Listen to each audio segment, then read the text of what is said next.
IAS।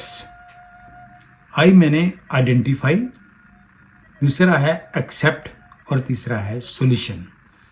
हम किसी भी प्रॉब्लम को पहले आइडेंटिफाई करें और फिर उस प्रॉब्लम को मानें, एक्सेप्ट करें, तभी सॉल्यूशन पॉसिबल है।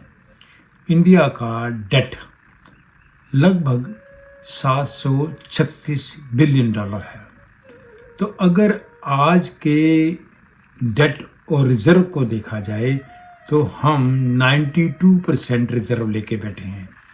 और अगर हम इंपोर्ट की बात करें तो शायद हम 10 महीने ही इंपोर्ट कर सकते हैं। IT सेक्टर जिस पे हम बोस्ट करते हैं कि हमारा आज 224 बिलियन का कंट्रीब्यूशन मिलता है, पर इसके ऊपर एक खतरे की घंटी बन गई है, वो है AI। जो इंडियंस बाहर रहते हैं और वो अपने घर को पैसा देते हैं, चाहे इन्वेस्टमेंट के लिए चाहे घर के काम काज के लिए, वो कहते हैं इंडियन डायस्पोरा रेमिटेंस, और वो पिछले 4 सालों में 90 बिलियन से बढ़कर 135 बिलियन हो गया है। जो टूरिज्म पार्ट है, जो सिर्फ 35 या 38 बिलियन है, ये इतना कम है। अगर थाईलैंड जो हमारे से 1/7 पॉपुलेशन में है, उसका 50 बिलियन है। हमें टूरिज्म को बढ़ाना। सेमीकंडक्टर्स में इंडिया चिप बनाने का जो काम शुरुआत की है, अगर वो कुछ परसेंटेज भी अगर ले ले, तब भी इंडिया के रिजर्व्स काफ़ी बढ़ सकते हैं, क्योंकि चिप आज दुनिया की गोल्ड है। नमस्कार, सत श्री अकाल, आदाब। आज हम बहुत इम्पोर्टेंट टॉपिक विदेश मुद्रा या फॉरेन रिजर्व्स के बारे में बात करेंगे।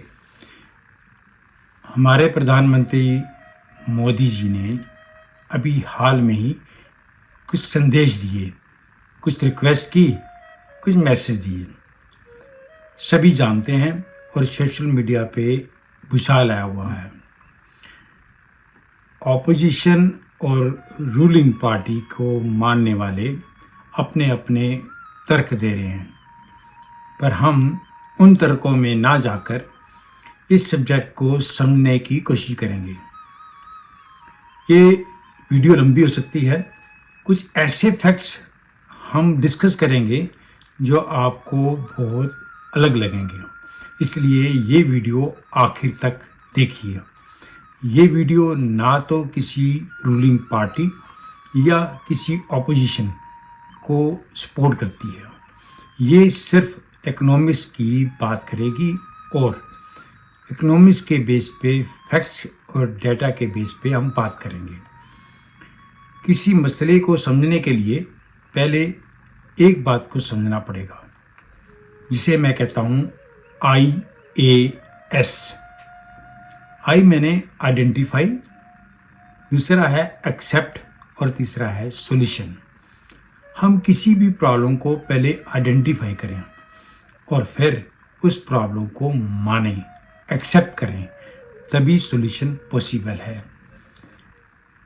प्रधानमंत्री जी ने आइडेंटिफाई किया कि इंडिया के फॉरेन रिजर्व्स की प्रॉब्लम है, और ये प्रॉब्लम क्या है आज हम समझेंगे। फॉरेन रिजर्व में दरअसल डॉलर और गोल्ड ही मेन आता है। दूसरी करेंसीज आती हैं, पर क्योंकि मेन बिजनेस डॉलर में होता है या यूनिवर्सल डॉलर एक्सेप्टेबल है और गोल्ड एक्सेप्टेबल है, इसलिए कोई भी कंट्री अपने रिजर्व में कितना गोल्ड और कितना डॉलर्स है, इस पे ज़्यादा चिंतित रहती है। इंडिया का रिजर्व जब 2008 के रिसेशन के बाद, जब इंडिया अपने आप खड़े होने की कोशिश कर रहा था, तब मात्र 300 बिलियन डॉलर का रिजर्व था, जो धीरे धीरे बढ़ते हुए, क्योंकि क्रूड ऑयल रेट कम था। दूसरा है कि लोगों का पैसा इंडिया में ज़्यादा आया, चाहे एफडीआई हो, चाहे इंडियन डायस्पोरा हो, उसका पैसा ज़्यादा आने से हमारे रिजर्व बढ़ते रहे। और एक टाइम ऐसा आया जब 2024 सितंबर आया, जब इंडिया का सबसे ज़्यादा रिजर्व 704 बिलियन डिक्लेयर हुआ। पर ये पीक था, उसके बाद धीरे धीरे टेपर होना शुरू हुआ। फिर आया जनवरी 2026, जब हमारा रिजर्व सिर्फ 700 तक पहुंच गया। और अब आज के डेट में ये 690 से नीचे चला गया है। इंडिया का डेट लगभग 736 बिलियन डॉलर है। तो अगर आज के डेट और रिजर्व को देखा जाए तो हम 92% रिजर्व लेके बैठे हैं। और अगर हम इंपोर्ट की बात करें तो शायद हम 10 महीने ही इंपोर्ट कर सकते हैं। तो ये तो आपको एक स्ट्रक्चर बना के दिया कि हमारे पास कितना रिजर्व है फॉरेन करेंसी का या गोल्ड का। हाल में ही इंडिया ने गोल्ड काफ़ी ज़्यादा खरीदा और उसके बाद उसका रिजर्व गोल्ड में बढ़ गया।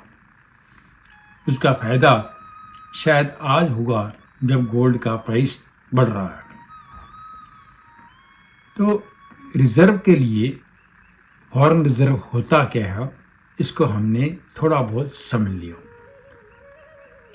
अब आती है कि रिजर्व बनता कैसे है। जो हम पीछे कुछ सोशल मीडिया ने बहुत बढ़ चढ़ कर बातें करनी शुरू की कि हमारे पास रिजर्व बड़ा हो गया। अच्छी बात है कि इंडिया का रिजर्व बढ़ना चाहिए और बढ़ भी रहा है, पर ये रिजर्व आता कहाँ से है, इस पे थोड़ी सी नज़र मार लें। सबसे ज़्यादा कंट्रीब्यूट जो करता है हमारे रिजर्व में वो है आईटी सेक्टर। आईटी सेक्टर जो 4 साल पहले 177 बिलियन का रिजर्व देता था, वो आज 224 बिलियन डॉलर का कंट्रीब्यूट करता है। अगला कंट्रीब्यूटर जो आपको हैरान कर देगा वो है इंडियन डायस्पोरा का रेमिटेंस। मतलब जो इंडियंस बाहर रहते हैं और वो अपने घर को पैसा देते हैं, चाहे इन्वेस्टमेंट के लिए चाहे घर के काम काज के लिए, वो कहते हैं इंडियन डायस्पोरा रेमिटेंस। और वो पिछले 4 सालों में 90 बिलियन से बढ़कर 135 बिलियन हो गया है। जिस पे हम ज़्यादा शोर मचाते हैं कि एफडीआई भाग गए, एफपीआई भाग गए, तो उनका कंट्रीब्यूशन एफडीआई में जो डायरेक्ट इन्वेस्टमेंट है वो सिर्फ 81 बिलियन है। और एफपीआई की बिलियन तो 15 बिलियन तक ही रह गई है। तो एफडीआई और एफपीआई का ऊपर जो हम बहुत ज़्यादा पिक्चर दिखाते हैं, दरअसल हमारा कंट्रीब्यूशन ज़्यादा इंडियन डायस्पोरा से आ रहा है, जो 135 बिलियन या इंडियन कंट्रीब्यूशन के अंदर सेकंड का है। इंडिया इंजीनियरिंग गुड्स जैसे कि ऑटो पार्ट्स या और चीज़ें स्मॉल बेचता है, जो यूएसए को मेन बेचता है, या वो यूएई और सऊदी अरेबिया अफ्रीकन कंट्रीज को बेचता है। वो 116 बिलियन जो थर्ड कंट्रीब्यूटर है वो इंजीनियरिंग गुड्स है। जो हमें टूरिज्म का कंट्रीब्यूशन मिलता है वो सिर्फ मात्र 35 बिलियन है। पीछे इंडिया ने इन्वेस्टमेंट स्मार्टफोन्स के ऊपर, जिस पे हम पीएलआई कहते हैं, उसको इंसेंटिव देकर शुरुआत किया, और जो लगता तो है कि 15 बिलियन से बढ़कर वो अब 40 बिलियन आ गया है। पर इसमें भी कुछ खेला है, वो हम बाद में बात करेंगे। NRI जो डिपॉजिट्स देते हैं वो 11 बिलियन का है। तो आपको बड़ा सेक्शन जो है वो हमें समझ आ गया कि हमारे पास ज़्यादा कंट्रीब्यूशन IT सेक्शन से आता है। पेट्रोलियम गुड्स को भी हम बेचते हैं, जिससे हमें 80 बिलियन का कंट्रीब्यूट होता है। पर क्योंकि हम ऑयल ज़्यादा खरीदते हैं और हम बेचते कम हैं, तो इसलिए हम डेफिसिट में हैं। डेफिसिट क्या होता है? किसी भी ट्रेड में हम कितना इंपोर्ट करते हैं और कितना एक्सपोर्ट करते हैं। हमारा इंपोर्ट बहुत ज़्यादा है जबकि एक्सपोर्ट कम है। एक्सपोर्ट में हमारा ज़्यादा जेम्स, एग्रीकल्चर, या हम कह सकते हैं कि IT सेक्शन वगैरह तो हमने देख ही लिया था, ये हमारा एक्सपोर्ट है। हाल ही में इंडिया ने वेपन्स बनाने शुरू किए और उसका भी एक शुरुआत हुई है, वो अच्छा है। और एक हमारा स्पेस टेक्नोलॉजी में इंडिया की बढ़त बहुत ही अच्छी है, जिससे हमारा कंट्रीब्यूशन बढ़ना शुरू हो गया है। इंडियन इसरो ने दुनिया में एक नाम कमाया है और उससे हमारा इनपुट होता है। एक जो रे मिली है वो है सेमीकंडक्टर्स। सेमीकंडक्टर्स में इंडिया चिप बनाने का जो काम शुरुआत की है, अगर वो कुछ परसेंटेज भी अगर ले ले तब भी इंडिया के रिजर्व्स काफ़ी बढ़ सकते हैं, क्योंकि चिप आज दुनिया की गोल्ड है। तो ये आपको इनपुट्स के बारे में समझ आ गया।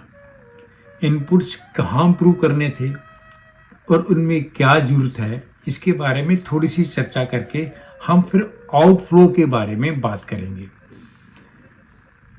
IT सेक्टर जिस पे हम बोस्ट करते हैं कि हमारा आज 224 बिलियन का कंट्रीब्यूशन मिलता है, पर इसके ऊपर एक खतरे की घंटी बन गई है, वो है AI।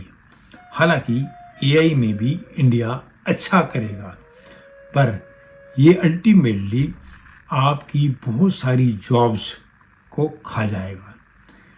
आने वाले समय में AI का ऐसा रोल होगा जिससे ये सेक्टर के ऊपर एक अंकुश लगेगा या ड्रॉप मिलेगा। ये इंडिया के लिए खतरनाक घंटी है।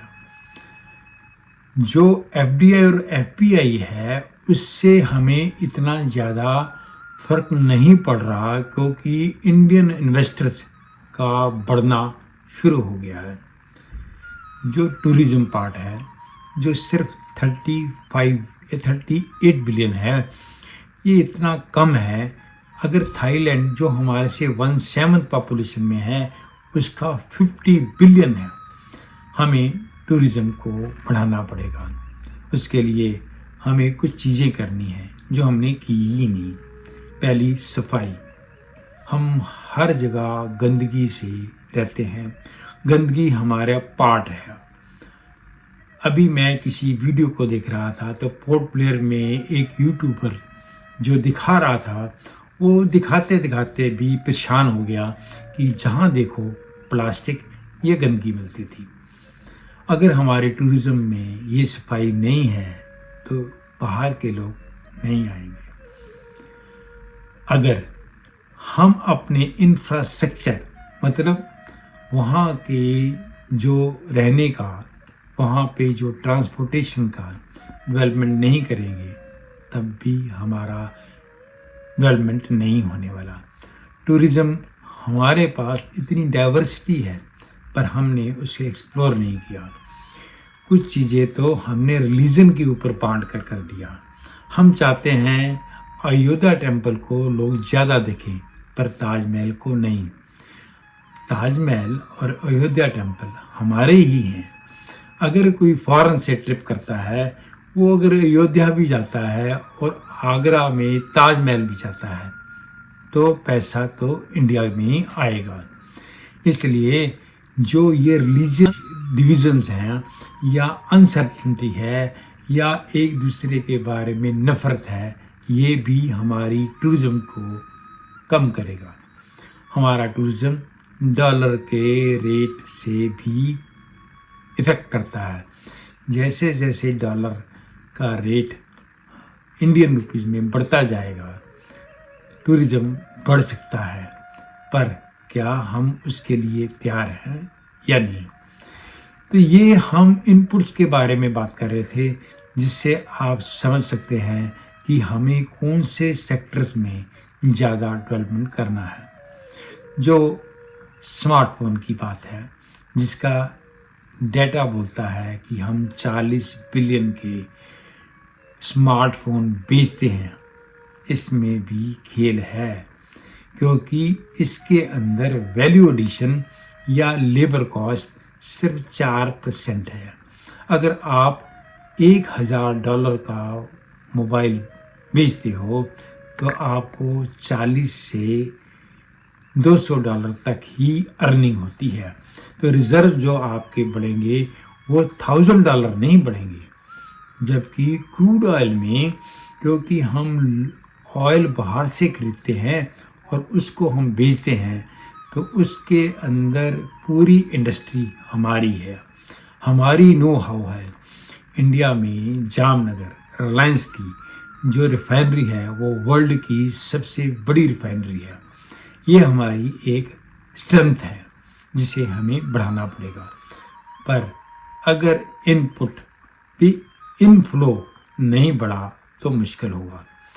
आउटफ्लो जो हम अगली वीडियो में करेंगे तो हम समझ जाएंगे कि आउटफ्लो से हमारा खतरा कैसे बढ़ा। इनफ्लो तो जो है और जिस स्पीड से बढ़ रहा है उसे और एक्सेलेरेट करना जरूरी है। उसके लिए मैन्युफैक्चरिंग बहुत ज़रूरी है। तो उम्मीद करते हैं कि आपको ये वीडियो जो पार्ट 1 है, इनफ्लो क्या है, इनफ्लो के बारे में पता चल गया। इंडिया को रिजर्व क्यों चाहिए ये समझ आ गया। अगर रिजर्व नहीं होंगे तो हम इंपोर्ट भी नहीं कर पाएंगे और ना ही हमारे डेट जो रिवर्स करने हैं उसको हम पे बैक कर पाएंगे। अगले पार्ट में हम आउटफ्लो की बात करेंगे कि इंडिया के रिजर्व में आउटफ्लो कैसे है। उम्मीद करते हैं आपको ये वीडियो अच्छी लगी होगी। आप इसे शेयर कीजिए, लाइक कीजिए और अगर आपको कोई कमेंट करना है तो आप उसमें कमेंट कीजिए। अगली वीडियो का इंतज़ार कीजिए। नमस्कार, सत श्री अकाल, आदाब।